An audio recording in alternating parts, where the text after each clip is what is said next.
Alright, yeah, welcome back to some more Magic Arena, and today we're going back into one of my favourite formats, one that we haven't played in a little while, since we've had a lot of events coming up, and we've had Historic recently getting a big push as well, to the point where people are actually enjoying it in a kind of more popular way, rather than just like casual messes, which is what it was before. So it's, I don't know, Brawl took a little bit of a step back, admittedly, for that kind of thing, and it might still do a little bit over the next few days, because I've got lots of decks lined up. But for today, we're going to be playing some Brawl, and it's going to be a revisit to an old list of mine. One that I do enjoy playing quite a fair bit, but it's not on the high-powered level. We're going to be playing Haktos, the Unscarred. He is Unscarred. 4 mana for a 6/1, attacks each combat if able, and has the protection from every number except for 2, 3, or 4, which is chosen at random when Haktos enters the battlefield. So what we are essentially is a Boros control list with an inevitable win con in the form of Haktos. So we're going to be dealing 6 damage a turn, so we're not going to have to worry too much about dealing damage specifically to our opponent. It's going to be more about controlling our opponent's board so that they don't deal damage to us faster than we are dealing damage to them. It's essentially Haktos comes down on turn 3 or turn 4. If we've got the Arcane Signet, it's going to be turn 3, but that's really about it. There's nothing we can use to get Haktos out earlier than that, unfortunately. But if we get him down on turn 3 and turn 4 and we just control the board, making sure that we're taking less than 6 points of damage every single turn so that we win the race. So we've added some new cards in from Ikoria that kind of help out with that. A lot of removal based spells and a couple of pieces of jank as well. Jank specifically being the Stormwild Caprador, a card that we've played recently in was it a Feather Shell we played it in? I can't quite remember now. It's been a while. A 3-mana 1/3, it says if non-combat damage would be dealt to Stormwild Caprador, you prevent that damage and put a 1/1 counter on the Caprador for each 1 damage prevented this way. So one of the upsides with Haktos is that he does have protection from our own cards, which can be a downside. But for me, personally, I choose to see it as an upside, because it means that if we don't name 3 with Haktos, then we have protection from 3, and we can use things like Deafening Clarion and Flame Sweep to deal one-sided board wipe damage to our opponents, clearing the way for Haktos to come through, so that's one nice way of doing that. We also, in the 4-drop slot, have Storm's Wrath and Solar Blaze, so again, if Haktos doesn't name 4 when he enters, we have protection from Storm's Wrath and Solar Blaze. And then we also have single combat, Chandra Awakened Inferno, as well to deal that mass damage. Single combat allows us to keep our Haktos and prevents our opponents from playing anything that might actually block Haktos the turn after, so it's really nice stuff there. But yeah, the general gist of the deck is get Haktos down, use removal. We've got Blitz of the Thunder Raptor here, dealing damage equal to a creature or planeswalker equal to the number of instant and sorcery cards in your graveyard. So most of our deck is instants and sorceries, because we're going to be using burn spells like Chandra's Triumph. We got the Fire Prophecy, 3 damage to a creature, and you may put a card from your hand on bottom of your library. So we want to be digging for more answers. If we basically want to 1/4 our opponent while Haktos ticks down. We also have a couple more as well. Not Flame Sweep, Flame Spill. 3 mana to deal 4 damage to a creature, and then any excess is dealt to that creature's controller instead. We can have some situations where we name like 2, and our opponent's creature is like a 1 toughness creature that does really easily die, and it can be a bit of a feels bad man kind of situation to use like lava coils and premium removal on that. So Flame Spill is actually really nice, since the excess damage that you deal to that creature is actually going to be dealt to your opponent, which can increase the clock on Haktos. But yeah, that's really about it. There's a few little play patterns that you'll see, hopefully during the games.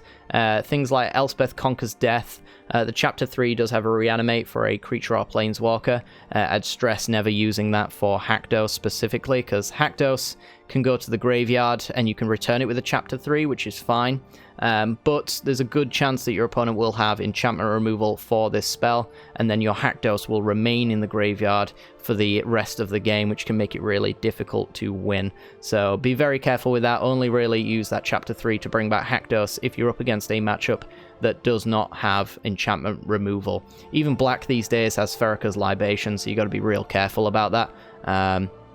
But yeah, some fun stuff in here as well. We got Resurgence for an additional combat step. We used to have Chance for Glory in here, but when I added some more burn spells, things like Blitz of the Thunder Raptor, unfortunately, that card had to be cut.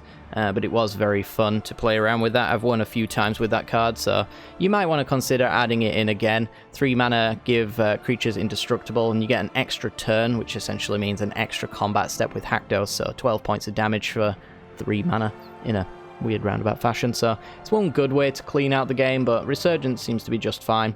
Also, the response side is very good as not only a removal spell, but it combos with the Caprador, which is another reason why I added this wonderful little card.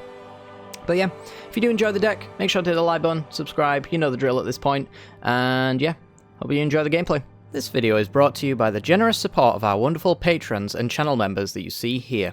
If you'd like to support the channel and get access to cool content like sneak peeks, bonus videos, polls on future content, or access to a personal deck critique from myself every month, then hit the join button down below, or check out the Patreon link in the description. With all that said, let's get into the gameplay.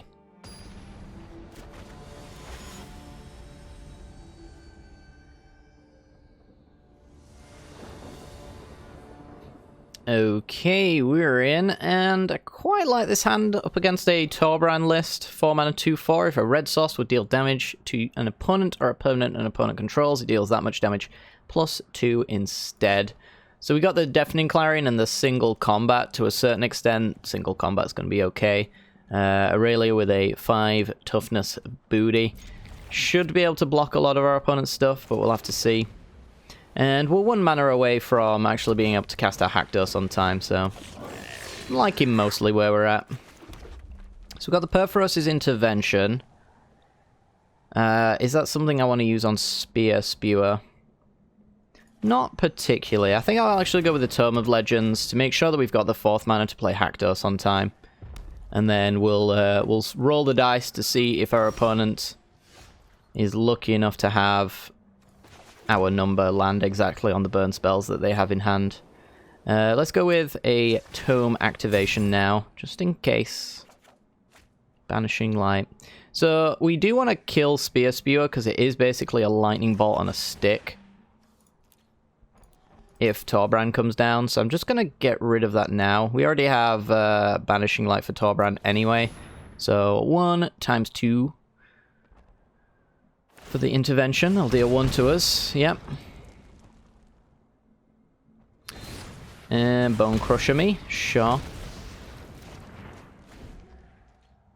Alright, next turn we get Haktos down. Glinthorn Buccaneer is not one that I've seen people play. Power to you. That's a 3/4. You know, I quite like it. Alright, Haktos, please land on 4. Landed on 3. Okay, so there's all sorts you could have there. Slaying Fire. I mean, we've got a couple of them in here. Flame Spill. Flame Sweep. As numbers go, it's not the worst. 2 is probably the worst possible number it could land on. But, you know, naturally our opponent does have the ability to absolutely wreck our day with their current number system. When it attacks, it becomes a target. So I need to answer what our opponent's got here. The thing is, I can Clarion and kill my own Haktos. Doesn't seem like a great idea. You know what? I love being lucky. Storm's Wrath. Deal 4 damage to everything except for my Haktos.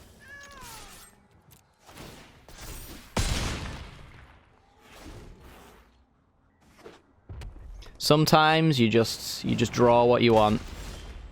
Alright, what are you? Are you a 3-drop? You're a 3-drop, which means you need answering. Okay, so we can't use the Clarion. We have to use the Banishing Light here, which is not the answer I really want to do, but maybe we get lucky again. No. Okay, can't get lucky twice. Fair. Okay, so we're going to Banishing Light the Trebuchet, which can block Haktos. Here we go, take them to 12, and they're 2 turns away from losing. They really need a 3 mana way to deal with Haktos. Torbran is 4. It's probably their best play, I would imagine, if they don't already have the answer. Alright, that's a 5. We've got the Caprador. Nice. Let's thin with Evolving Wilds first, because I don't really want a land drop untapped, I don't think, here. So, let's just get that sorted. Heliod's Intervention. Okay. Let's go with...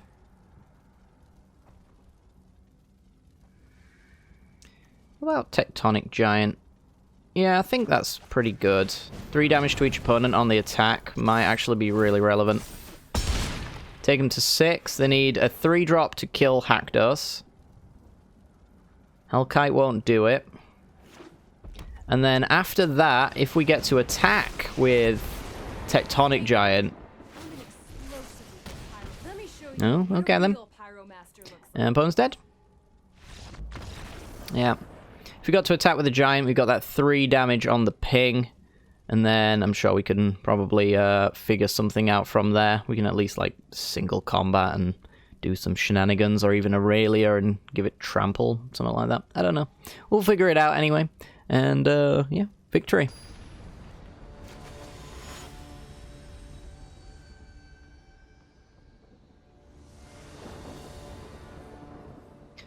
Okay, then, we're in, and this hand is probably one that I would take a free mull on.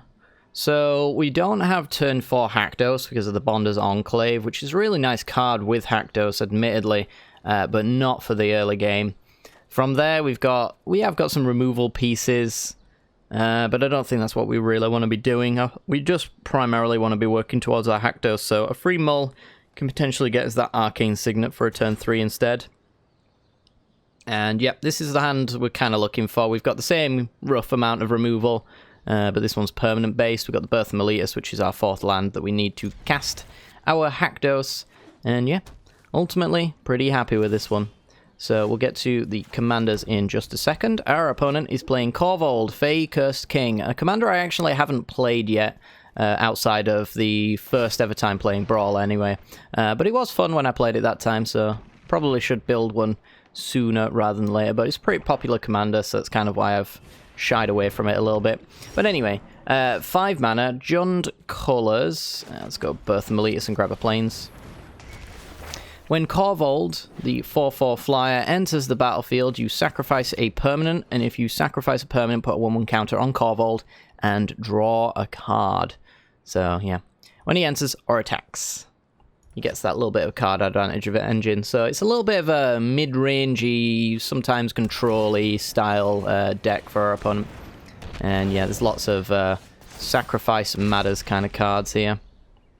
Alright, so we're going to play the land they know about. And I am curious as to what I should do here, to be honest, because Mayhem Devil is a pretty big sacrifice target.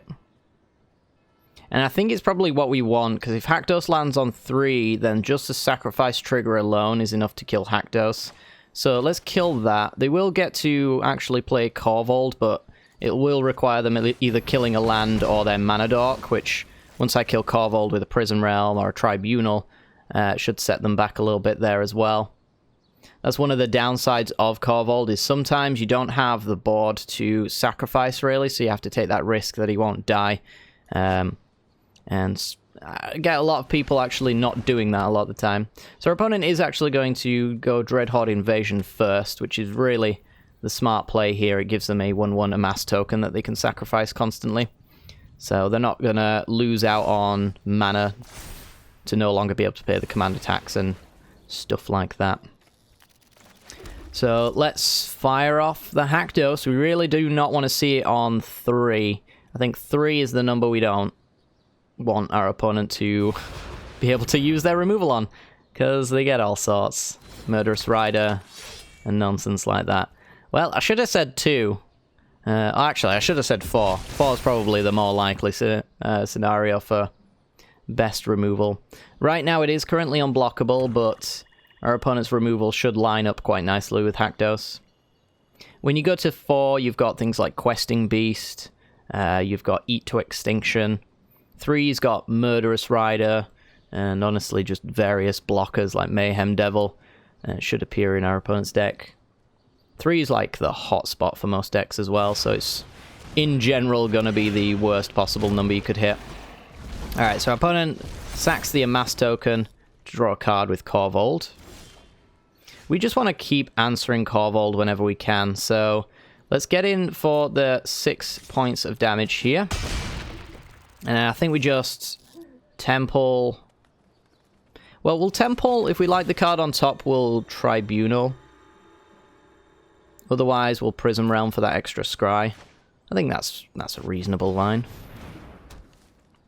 So we get an extra scry, we get rid of their commander, so they get to take all turn, drawing a card again, and sacking an Amass token. They might have, like, Assassin's Trophies. It's certainly a possibility, but I think I'm okay with an Assassin's Trophy, to be honest. It just thins the deck. Chandra. I don't think we want that. Although we do have a Flame Spill open. Flame Spill's not the worst. Korvold is always a 5-drop. So they have the answer because they put it under Korvold, so it's probably an Assassin's Trophy. So it really doesn't matter where I put this. But I don't think I want it. I think I'll just bottom it. So the likelihood is that they trophy Korvold, we get a land, we shuffle in our Chandra and our Fabled Passage. Yeah. For the records, what our opponent did was still incorrect. Even if you actually have the answer to the Prism Realm, you should put it in the command zone. Because the way that it works is last known location with the command zone. So the last place Korvold was underneath Prism Realm. So when he's in the command zone and you kill Prism Realm, he actually comes back to the battlefield. And that's the case for all commanders. As far as I can tell, anyway. Alright, so yeah, we have the Tribunal, which we probably want to be firing off. We can do that through a Locket as well. Let's swing first and get the maximum amount of information, because, yeah. You never know when your opponent might just have exactly Murderous Rider. Every time it lands on 3, you know they've got Murderous Rider. Alright, so, yeah, let's just still do Boris Locket, Tribunal, I think. If I went 1, 2, 3... I could do Caprador here. And then still Tribunal. Which I might as well do.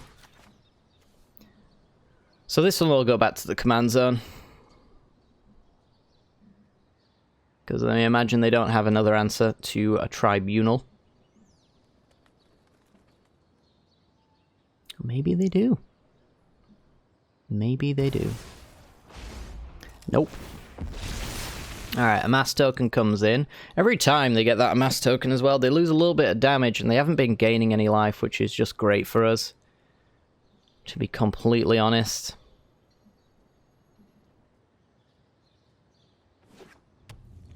Haktos Guildgate. So now that we've seen Murderous Rider from our opponent, I still think we want to not land on 3. We probably want to land on 4 now because of the Paradise Druid. There's a lot of bad possible hits right there. I think I'm actually going to go for the -3 on a Chandra here. It kills the entire board and pumps up Stormwild Caprador. Yeah, I think that's pretty good. Let's do it. So 3 damage to each non-elemental. And that actually has non-combat damage prevented on the Caprador, so there's 4 points, taking our opponent to 10. If Chandra gets to live, then they're going to be taking 2 damage a turn, which is just going to line up with Haktos' first attack at this rate. Plus now they have to deal with Caprador specifically. Cavalier of Knights. Alright. Well, there's some life gain for you. Goodbye, Caprador. So we're gonna tick up with Chandra. No pressure. Gonna play Haktos, and it lands on 3. To be honest, that's fine. I think that's maybe the best number it could land on at this stage, considering the cards that we've already seen. And then we're just going to play the Tectonic Giant and try to go as wide as possible. So we have a block with Cavalier of Night on Haktos.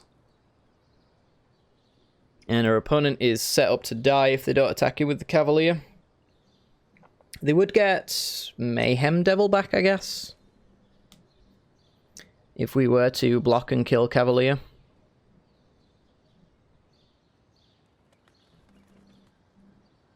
Could be a finality. That would be pretty grim. -4 to all creatures, and then put some counters on the Cavalier. I wouldn't be too pleased with that. Gonna happily admit that. Blood for Bones. Gonna go for the Mayhem Devil. Okay. And then bring back a creature. It's gonna be the Incubation Druid. And do they have a way to sacrifice? Fabled Passage. Kills Haktos. It's a good line. It's a good line. Command Zone, please. And then I think I'll just block with the wall here. Opponent could be coming back. Since they're gaining the life now to undo the Dreadhorde invasion, not necessarily if we can get to Chandra's tick-ups quick enough, not necessarily going to be outracing her. Okay. Do we play Haktos? Let's swing in with the Tectonic Giant first and exile the top 2 cards. Get Chandra, Acolyte of Flame, which is a flame spill. Or a Bone Crusher Giant. Let's go with Chandra. See if our opponent blocks. Just take the Incubation Druid down. Cool.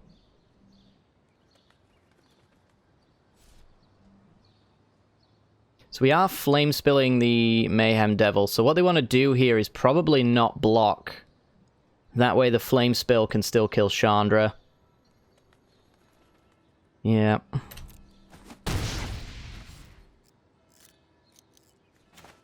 So 3, 1, 2, 3. Ooh, we do have an Ardent Veil activation, so that's not entirely true.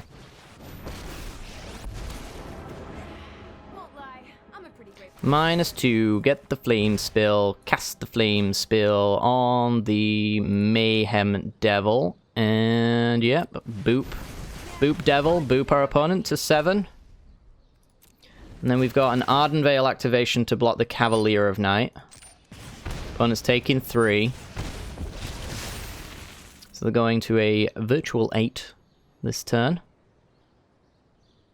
This is going to be a really close game. They could stabilize so easily.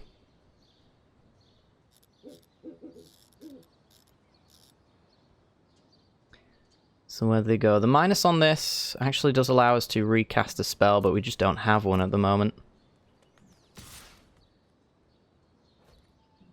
Going after the Acolyte of Flame is weird. Okay. Well, I'm going to chump with a 1/1 token. I guess they just wanted a Planeswalker dead, and they might not have noticed the Ardent Veil. Or they just have the removal here and they were just baiting it out and they do just want a Planeswalker dead.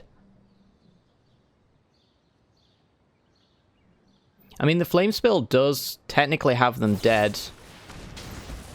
Yeah, because I can deal 3 to this token. Oh, 4 to this token and the 3 carries over and then the upkeep kills them, I guess. On a really lucky top deck. Who knows? Got a lot of good options anyway. And I don't think our opponent does. Flame Sweep. So that would kill the board. Allow me to attack for 3. Virtual 6. That's actually all we need to do. 2 to each creature, except for creatures you control with flying.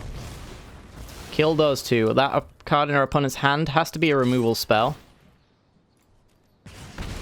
Otherwise, they are dead to Chandra triggers. Let's take up. And yeah, just play our Haktos because we can. And yeah, we've got, I think it was 3. 1, 2, 3. Yeah, 3 Chandra emblems. Didn't they used to have like a ×3 on here so it didn't stack up stupidly like this? I thought they'd fix that. Apparently they've brought it back. But anyway, that was a pretty decent game. It could have easily gone wrong. Maybe a little bit of loose play for myself. I'm not entirely sure, but yeah, pretty solid. Let's go for another game.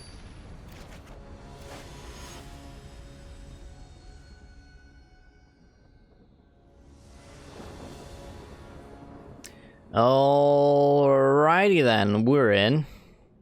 And this is a weird hand, but I think it's keepable. So usually you're looking for the turn 4 Haktos, and Bonder's Enclave makes me a little bit uncomfortable about that happening, but we do have the Evolving Wilds to go grab a Plains for the Birth of Meletus to have 3 lands here that actually match up, so we basically just need a mountain. And we're in a good spot. And until then, we've got a little bit of removal, so yeah, let's do it. Our opponent's playing Judith, Scourge, or Scourge Diva. 3 mana, 2/2 other creatures you control get +1/+0. And it's actually got a partner commander. And we'll get to that in just a second. So grab a Plains. Partner commander is going to be Obosh the Prey Piercer, a 5 mana 3/5. Your starting deck can only have cards with odd converted mana cost and land cards in it. And that would be a 1. 1, 3, 5, 7, 9, so on and so forth. Ooh, never seen this sleeve before. That's a new one. Do I want to kill that? I don't think so.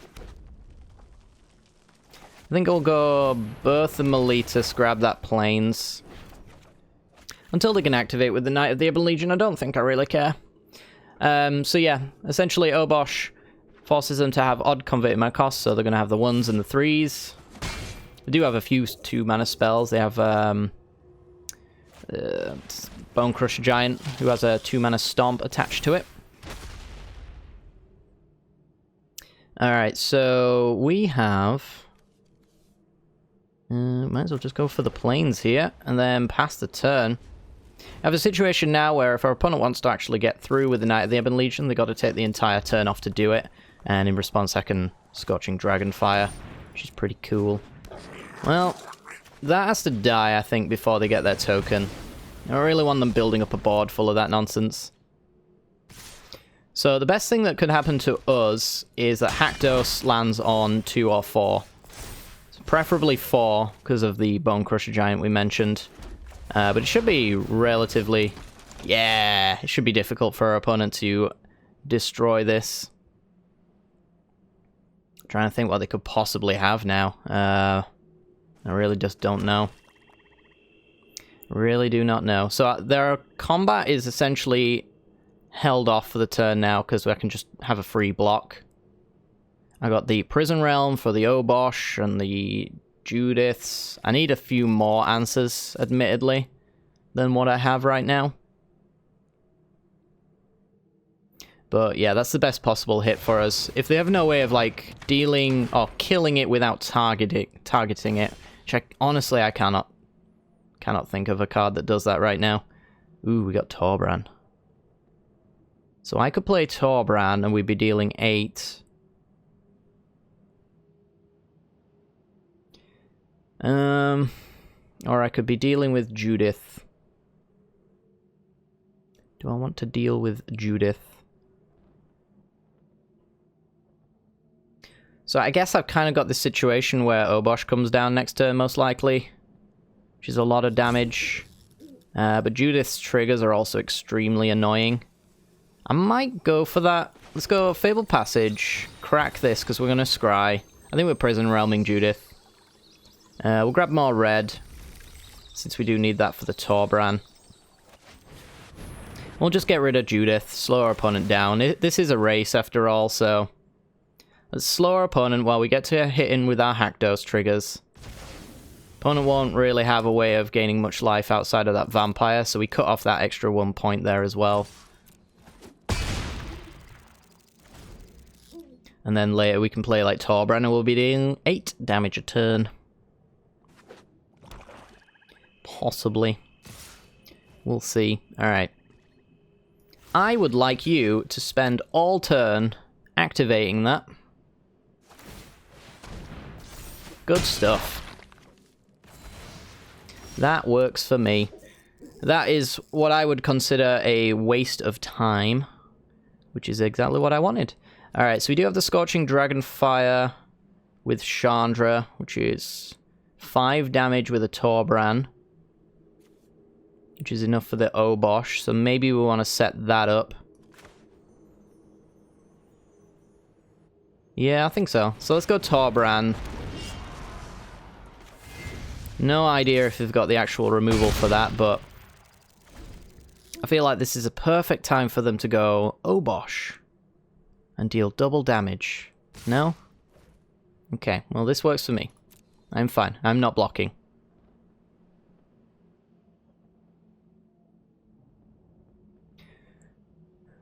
I don't want to make it easy on them to kill the Torbran. An attack like this is usually a dead giveaway that they do have some removal. Then again, these are easy attacks to make.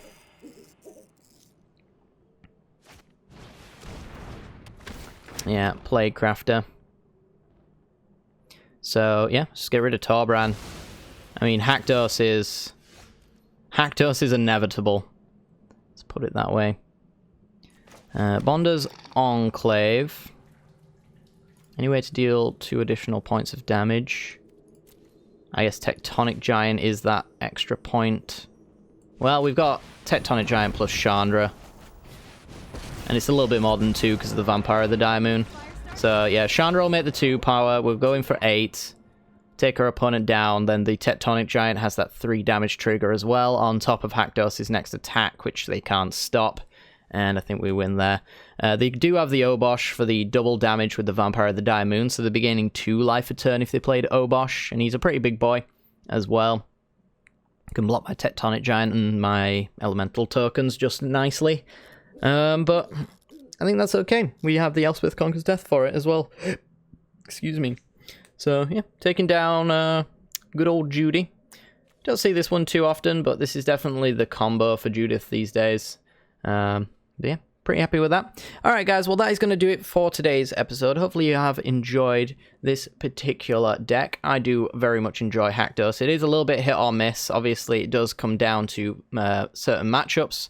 Removal tribals where they have like removal answers in like 2, 3, and 4 slots can be extremely difficult. Sometimes your opponents will just have the answer to Haktos, they'll have the double blockers and things like that. We actually had a perfect storm here of our opponent picking a companion that will never really allow them to block this outside of like a 1 in 3 chance, which again, it's, you know, you are flipping a really weird warped coin when it comes to Haktos, making sure that it gets the right number, but yeah, just controlling the board and watching their life total go down 6 points at a time is it's one hell of a wild ride. So hopefully you guys enjoyed. If you did, make sure to hit the like button, subscribe. Let me know what you think of the deck down in the comments section below. Let me know what you guys are playing as well. I haven't played much Brawl on the channel recently. I've been playing a lot off camera, but with Historic coming around, I don't know. The hype's just there at the moment, I think, so I've been enjoying Historic quite a fair bit as well. Hopefully you guys have been enjoying that kind of content. I've got lots of Historic decks coming up, but I remember I did say that I wanted to make a Brawl deck for you guys, and I know we haven't played Brawl in a while, so here you are. Like, subscribe, enjoy, all that jazz. I'll see y'all next time. Bye-bye.